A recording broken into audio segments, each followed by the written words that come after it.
Buenos días, amigas y amigos. Comenzamos aquí un nuevo programa Azul Araña. Antes quiero agradecer las vistas, las suscripciones, los comentarios y las sugerencias de mucha utilidad. Bien, hoy vamos a tratar una novela de lo más famosa, como es Frankenstein, cuya autora es la británica Mary Shelley. Mary Shelley nace en 1797 en Londres y muere en la misma ciudad en 1851. Participa de la bohemia romántica, que tiene como protagonistas a su esposo Percy Shelley, a Lord Byron y a ella misma, entre otras figuras. Bien, algunas de sus obras son Frankenstein, como ya nombramos, de 1818, El último hombre, de 1826, una historia que trata acerca de la extinción de la humanidad a través de una plaga, y Lodore, una novela, una autobiografía novelada de 1835. Frankenstein comienza a ser escrita por Mary Shelley a los 18 años. La termina en 1817 y la publica, como dijimos, en 1818 de manera anónima, con un prólogo de Percy Shelley, motivo que da lugar a que muchos crean originalmente que él es su autor. Bien, en ese prólogo cuenta cómo se inició, cómo se originó la idea de la novela. Están reunidos en una residencia de Lord Byron en Suiza. El tiempo es fatal. Las noches las pasan contándose cuentos de fantasmas alemanes y se proponen que cada uno va a contar o a elaborar una historia de terror. Y de ahí nace Frankenstein, de Mary Shelley, que es la única que continúa y finaliza el proyecto. Bien, desde 1931 aproximadamente, cuando comienza el cine y la historieta a divulgar a Frankenstein, la novela de Mary Shelley, se producen una serie de distorsiones. El monstruo, perdón, de Frankenstein por James Whale, protagonizada por Boris Karloff en 1931, hasta la versión más fiel, si se quiere, de 1994, Mary Shelley Frankenstein, del cineasta, director y actor de la película Kenneth Branagh, pasando por el hijo de Frankenstein, que protagoniza el otro gran actor del género de terror, Bela Lugosi, y el joven Frankenstein, la sátira de Mel Brooks. El cine, como dije, distorsiona lo que es en realidad la novela. En primer lugar, el nombre de Frankenstein no es el del monstruo o el del engendro, sino el de su creador, Víctor Frankenstein, que además no es un doctor, sino un estudiante de filosofía natural. Bien, y el segundo aspecto es el de centrarse y reducirse en el carácter terrorífico de la obra, que si bien existe, la obra tiene más lecturas, otra profundidad, de un trasfondo filosófico que abarca una variedad de temas. Por ejemplo, el temor de la modernidad, que es la época en la que se está produciendo el movimiento romántico, frente a las fuerzas del progreso y la emancipación, que se transformen en monstruos incontrolables, como va a ser Frankenstein. Otro aspecto es el estudio del principio de la vida y el mito de la creación. Adán es creado por Dios y el monstruo es creado por Víctor Frankenstein. En el caso de Adán, Dios le insufla el hálito de vida espiritual de su aliento, y en el caso del monstruo de la novela, la electricidad es el elemento energético que va a desencadenar la vida, de la materia inerte. Hay un contraste allí entre religión y ciencia, y también entre sentimientos y razón, porque ese monstruo va a estar desolado, triste, angustiado, solitario, frente al prodigio del conocimiento que se ha dado a través de la razón que ejecuta Víctor Frankenstein sin medir las consecuencias de su labor.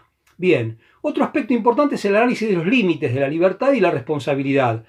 Frankenstein se arrepiente de su creación porque ha creado algo monstruoso, demoníaco, imperfecto, ingobernable.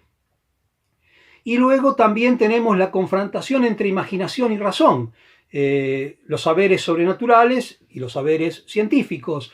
Allí la presencia del amigo de Víctor, Henry Clerval, que es aficionado a la poesía, a la imaginación estética, se opone precisamente a la naturaleza cientificista de Víctor. Detrás de todo ello, obviamente, está el pensamiento de Mary Shelley, ¿no? También la antítesis entre el buen salvaje de Rousseau, el hombre es bueno por naturaleza, la sociedad lo hace malo, que cuadra perfectamente en la realidad del monstruo, porque el engendro de Frankenstein nace inocente, nace bueno, y el hostigamiento de la sociedad frente a su desproporción y su fealdad, al miedo que provoca ese destrato, lo va a convertir en un hombre malo, en un ser, mejor dicho, malo, en una criatura lleno de maldad, de resentimiento, que lo lleva al crimen. Muy bien, la industrialización y la ciencia producen la pérdida de la inocencia de ese buen salvaje que acabamos de nombrar. Otro aspecto es interesante, otro tema interesante, es la creación y la destrucción de nuestros propios monstruos, ¿no? Que siempre muestran ese mal que anida en el interior de los seres humanos. El conflicto también entre creador y creado, entre padre e hijo, ya propio del ámbito de la psicología. El monstruo le va a reprochar a Víctor como su padre o creador por qué lo ha hecho para sufrir en este mundo, y le pide una mujer que no adelantaré cuál es la respuesta de Víctor para que ustedes lean la novela y vayan descubriendo los enigmas de la trama. Bien, y otro aspecto importante es el alcance de la justicia, o sea, la vida social y el alcance de la justicia, ¿no? Hasta dónde la justicia, o mejor dicho, la maquinaria judicial puede hacer justicia, revelando la verdad de los hechos. Este es un aspecto también interesante en la novela, que está ligado a un hecho de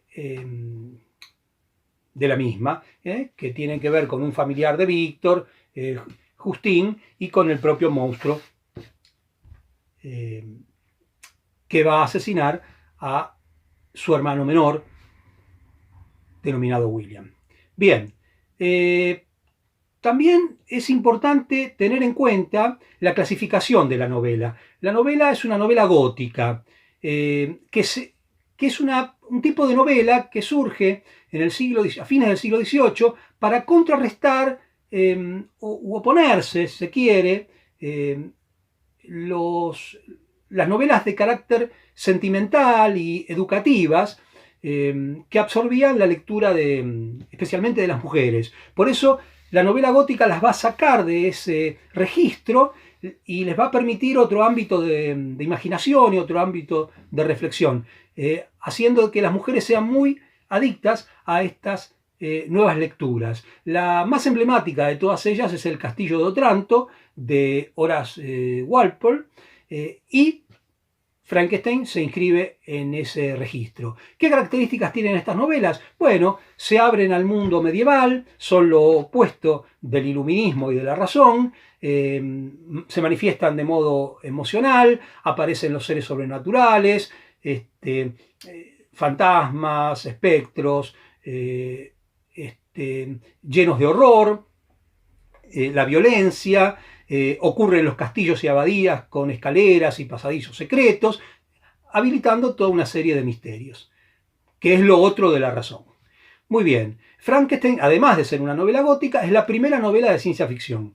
En tanto y en cuanto el fenómeno sobrenatural tiene una explicación científica y manifiesta algo que va a ser una característica perenne en este género, que es el carácter distópico, ¿no? Lo contrario de la utopía. Este prodigio de la ciencia, lejos de producir un beneficio a la humanidad, va a escaparse de control y va a traer contraindicaciones y consecuencias nocivas para los hombres.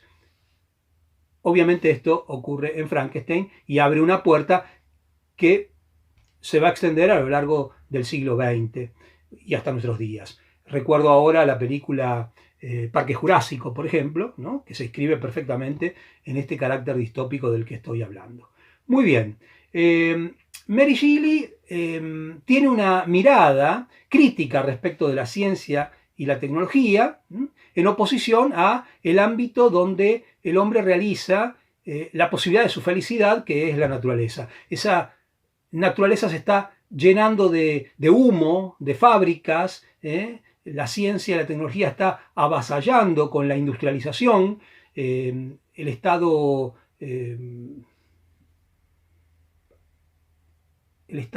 feliz o armónico de la vida que pondera el romántico. No por nada, la novela lleva de subtítulo el Prometeo moderno, en tanto y en cuanto Prometeo es el titán que en la mitología griega le entrega el fuego a los hombres y es castigado por Zeus por otorgarles esa energía que de algún modo tiene que ver con acercarles un conocimiento. Cosa que hace Frankenstein también en la novela, descubriendo algo que él piensa va a ser beneficioso para la humanidad, pero que en verdad ocurre todo lo contrario. Y por eso es castigado por implementar o crear, mejor dicho, vida de la materia inerte y dar cauce a un conocimiento que altera las formas naturales de la creación. Bien, también va a ser Mary Shelley, a través de esta novela, promotora de la novela de misterio y la novela policial, como es el caso que va a desarrollar a pocos años Edgar Allan Poe. Bien, Frankenstein es una novela que se estructura al modo de la época, de modo epistolar, a través de cartas. Son 4 cartas y 23 capítulos. Esas cartas son las cartas que le envía un personaje llamado Robert Walton a su hermana Margaret Saville en Inglaterra. Él está originalmente en San Petersburgo, a punto de partir al Polo Norte, y le va informando de su travesía, de su aventura. En algún sentido, Walton tiene mucho de Víctor, porque él también va en busca del conocimiento, en busca del descubrimiento de aquello que el hombre no conoce, pensándolo como un beneficio para la humanidad, al carácter exploratorio. Bien, en el último capítulo, en el capítulo 23, se van a incluir otras 5 cartas que van a cerrar la historia, que es una historia de tipo enmarcado, un relato de tipo enmarcado, donde hay 3 relatos. El relato de Walton, que acabo de decir, que comienza la historia.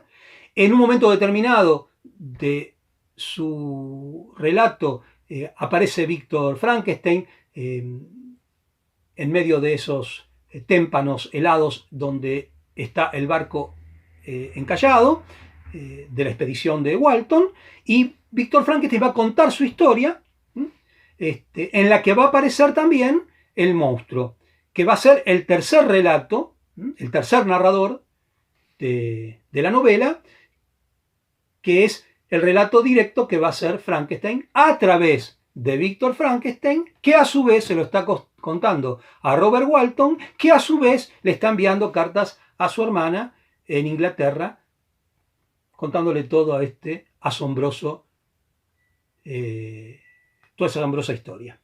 Bien, vamos a algunas lecturas que ilustren todo lo dicho. Frankenstein le dice a Walton cuando lo encuentra en medio del hielo y se repone de su estado de devastación. Va usted detrás del conocimiento y la sabiduría. No nos olvidemos que va en una aventura al Polo Norte. Como me sucedió a mí antaño, el símil. Deseo con fervor que el fruto de sus ansias no se convierta para usted en una serpiente que lo muerda, como me ocurrió a mí. No estoy seguro de que la historia de mis desventuras le sea útil, pero si quiere, se la relataré. Los extraños sucesos que he vivido quizá puedan proporcionarle una visión de la naturaleza humana que amplíe sus facultades y sus conocimientos. Es decir, que le sirva la experiencia de Víctor Frankenstein a la aventura del conocimiento que está realizando Walton, y que no voy a adelantar de qué manera va a operar esto en el desenlace de la novela, porque ustedes van a leer con esa intriga. Bien, luego Víctor cuenta, anunciando anteriormente que va a contar su historia, Víctor cuenta el desarrollo de su creación. Uno de los fenómenos que atraían mi atención era el de la estructura del cuerpo humano y la de cualquier ser vivo. A menudo me preguntaba sobre el principio de la vida. Era una pregunta osada, ya que siempre se ha considerado un misterio. Sin embargo, ¿cuántas cosas podríamos conocer si la cobardía y la pereza no entorpecieran nuestra curiosidad? Aquí fíjense cómo él está invadiendo el misterio y al mismo tiempo cómo confía en la razón y la voluntad para avanzar como una especie de Dios sobre lo incognoscible. Reflexionaba mucho sobre todo ello y había decidido dedicarme preferentemente a aquellas ramas de la filosofía natural vinculadas con la fisiología. Bien, esto entonces es a lo que se aventura Víctor. Y agrega, de pronto, de entre esas tinieblas, surgió una luz tan brillante y asombrosa y a la vez tan sencilla que si bien me cegaba con las perspectivas que abría, me sorprendió que fuera yo, de entre todos los genios que habían dedicado sus esfuerzos a la misma ciencia, el destinado a descubrir tan asombroso secreto. Está, digamos, estudiando, ¿no? Es necesario que recuerde que este no es el relato de un alucinado. Lo que digo es tan cierto como que el sol brilla en el cielo. No es un loco, sino un hombre que razona muy bien. Quizá haya sido un milagro, mas las etapas de mi investigación eran claras y verosímiles. Luego de días y noches de increíble labor y fatiga, llegué a aprender el origen de la generación y la vida. Es más, yo mismo estaba capacitado para animar una materia inerte. Alcanza un conocimiento superior. Aquello que desde la creación del mundo había sido motivo de afanes y desvelos por parte de los sabios estaba ahora en mis manos. Todo se me había hecho presente como una escena mágica. Mis descubrimientos no eran la meta final, sino que, estando bien orientados, tenían la posibilidad de encaminar los esfuerzos hacia la consecución de mi objetivo. Me sentía como el árabe, que sepultado con los muertos encontró un pasadizo por el cual volver al mundo, sin más ayuda que un resplandor. Y esto se refiere al cuarto viaje de Sinbad, Sinbad el marino, en el libro de las 1001 noches. Un libro muy famoso entre los románticos del siglo XIX. Luego avanza diciendo, cuando me vi dueño de este asombroso poder, es decir, crear vida de la materia inerte, que tenía entre mis manos, dudé mucho tiempo en cuanto a la manera de utilizarlo. A pesar de que poseía la capacidad de infundir vida, el preparar un organismo para recibirla, con las complejidades de nervios, músculos y venas que ello entrañaba, seguía siendo una labor terriblemente ardua y difícil. Aquí no hay una objeción de conciencia, ¿no? ¿Qué es lo que estoy haciendo? Sino la dificultad de cómo emplear esos conocimientos para crear un ser. Es la preocupación que tiene Víctor. En un principio no sabía bien si intentar crear un ser semejante a mí o uno de funcionamiento más simple. Pero estaba demasiado perplejo como mi primer logro, como para que la imaginación me dejara dudar de mi capacidad para otorgar vida a un animal maravilloso y complejo como el hombre. Y aquí aparece la idea de no un ser divino, sino un ser animal, ¿no? Al que asocia al hombre. Bien del carácter científico de la ilustración. Bien, luego dice, la vida y la muerte me parecían fronteras imaginarias que yo sería el primero en romper, con el fin de desparramar después un torrente de luz sobre nuestro oscuro mundo. Es iluminar con las luces de la razón la oscuridad de la superstición religiosa, diría un hombre del iluminismo, diría Kant. Bien, una nueva especie me bendeciría como a su creador. Muchos seres felices y maravillosos me deberían su existencia. Ningún progenitor reclamaría con tanto derecho a sus hijos como yo me adjudicaría el que tendría sobre estos. Reflexioné que si podía infundir vida a la materia inerte, quizá con el tiempo, aunque ahora lo crea imposible, podría devolver la vida a aquellos cuerpos que aparentemente la muerte había entregado a la corrupción. Él lo piensa como un adelanto, como un adelanto de la humanidad, su conocimiento, poner al servicio de la humanidad su obra.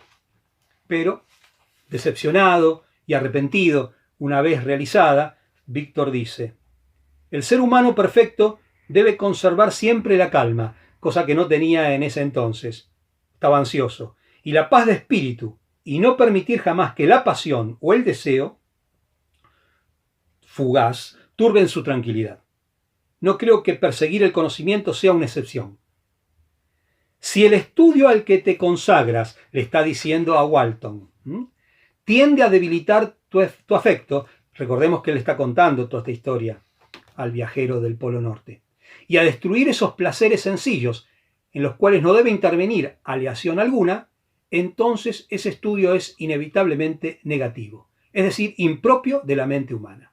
Es decir, si el estudio destruye los placeres sencillos de la vida, la naturaleza, el vínculo con la naturaleza, entonces es impropio de la mente humana. Esto lo está diciendo de alguna manera Mary Shelley. Si se hubiese observado siempre esta norma, si nadie hubiese dejado que nada empañara su felicidad doméstica, Grecia no habría sido esclavizada. César no habría inmolado a su país. América no habría sido descubierta y los imperios de México y Perú no hubieran sido destruidos.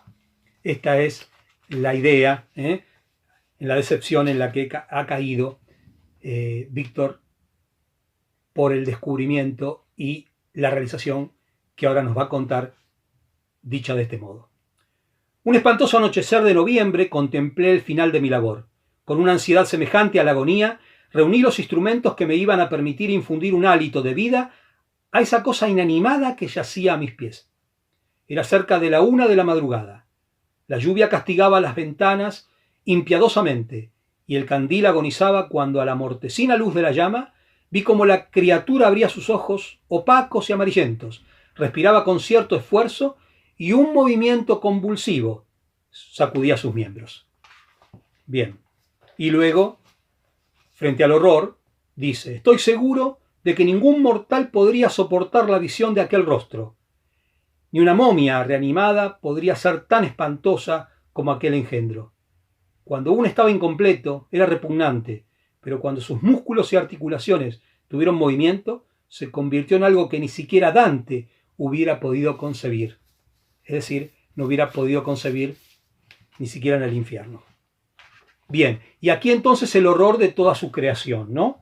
Apenas realizada, abatido por la decepción.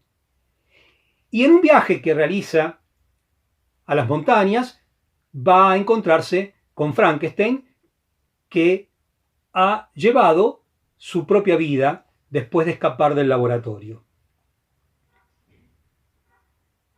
Y Frankenstein, Víctor, cuenta